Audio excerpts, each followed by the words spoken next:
Cześć, z tej strony Hubert, The Best Brew Pawlak, a w dzisiejszym odcinku pokażemy wam, jak poprawnie używać pędzla i ołówka. Zaraz, ale przecież oni używają tablet.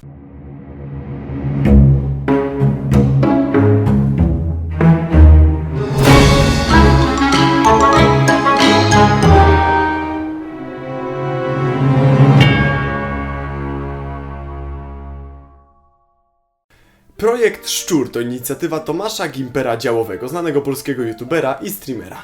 Na początku uczestnikami byli jedynie jego widzowie, później także osoby z innych środowisk. Jednak cel nadal pozostał ten sam: stworzyć grę non-profit, szlifować swoje umiejętności, nabywać nowe, a przede wszystkim dobrze się bawić.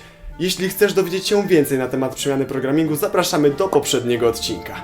Dzisiejszy odcinek natomiast dotyczył będzie grafiki oraz animacji. Nie traćmy więc więcej czasu i przejdźmy wreszcie do konkretów. Zasadniczo w świecie gier królują dwie metody prezentacji wizualnej. Dwuwymiarowa 2D jak w Darkest Dungeon i znacznie młodsza trójwymiarowa 3D jak w serii Wiedźmin. W początkowym okresie powstawania gier twórcy na różne sposoby starali się przedstawić przestrzeń trójwymiarową, mając do dyspozycji tylko dwa wymiary. Tak m.in. powstała idea map w rzucie izometrycznym. Pierwsze Fallouty, Warcraft 2, Heroes of Might and Magic 3.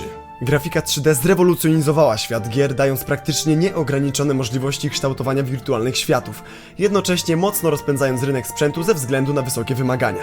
Jednak urok gier 2D nie przeminął i w połączeniu z możliwościami pracy w trójwymiarowej przestrzeni daje bardzo ciekawy efekt, czego świetnym przykładem jest gra Ori the Blind Forest. Grafika naszej gry opiera się na płaskich rysunkach 2D, umieszczanych, animowanych i oświetlonych w przestrzeni trójwymiarowej.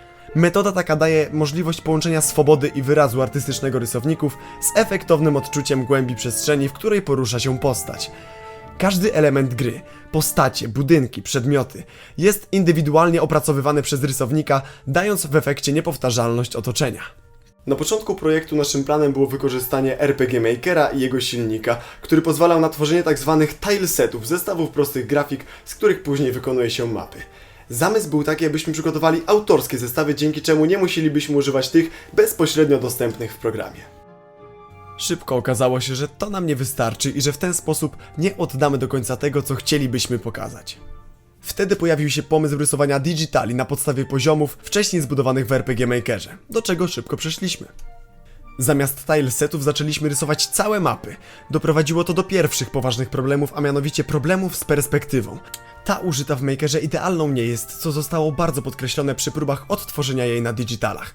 Postanowiliśmy wtedy zorganizować konkurs, w którym zadaniem było narysowanie konkretnej mapy w zaproponowanej przez siebie perspektywie oraz stylistyce. Gdy już wyłoniliśmy zwycięzcę, staraliśmy się naśladować jego styl i wybraną perspektywę. Okazało się to nie być wcale takie proste. Każdy rysował perspektywę trochę po swojemu. Wtedy nieoczekiwanie pojawił się zupełnie inny koncept na stworzenie gry w widoku bocznym, a nie izometrycznym. Podjęcie tej decyzji było spowodowane nie tylko problemami z perspektywą, ale i zbyt dużą ilością digitali potrzebnych do narysowania animowanych postaci. Placeholderowe modele postaci z RPG Makera widoczne na pierwszych streamach pokazujących pracę nad grą od początku miały zostać zastąpione przez pixelarty. Niestety w procesie ulepszania wizualnej części gry i przechodzenia na własnoręcznie rysowane mapy okazało się, że nie spełniają one naszych wymagań i nie pasują do stylu graficznego. Postanowiliśmy więc także zastąpić je digitalami, które miały być animowane poklatkowo na tzw. sprite'ach. Animacja biegu w jedną stronę składała się wówczas z 8 klatek, a biegającego bohatera chcieliśmy mieć w 16 kierunkach. Biorąc pod uwagę, że na każdą klatkę trzeba było narysować osobny digital, uświadomiliśmy sobie, że nie damy rady zanimować w ten sposób całej gry. Rozpoczęły się zażarte dyskusje, których efektami były pierwsze próby przejścia z animacji sprite'owej na szkieletową, wtedy jeszcze nieudanej, oraz pójście na ustępstwa i znaczne ograniczanie koniecznej do wykonania pracy. Pojawiły się propozycje takie jak zmniejszenie kierunków biegania z 16 do 8, zmiana perspektywy na boczną czy animację jedynie głównego bohatera. Pozostałe postacie miały pozostać nieruchome. Jak łatwo się można domyślić, chyba nikomu takie ustępstwa nie były w smak. Wybawieniem okazało się być stworzenie pierwszej bardzo udanej animacji szkieletowej w programie Dragon Bones. Teraz wystarczy zaledwie jeden digital, na którego podstawie animatorzy bez problemu wprawiają postać w ruch. Jak widzicie, podczas trwania całego projektu ten dział z pewnością przeszedł na więcej zmian i musiał iść na wiele ustępstw. Mimo to mamy świetną grafikę idealnie podkreślającą klimat naszej gry. I pomyśleć, że zaczynaliśmy od RPG Makera. To już wszystko w tym odcinku.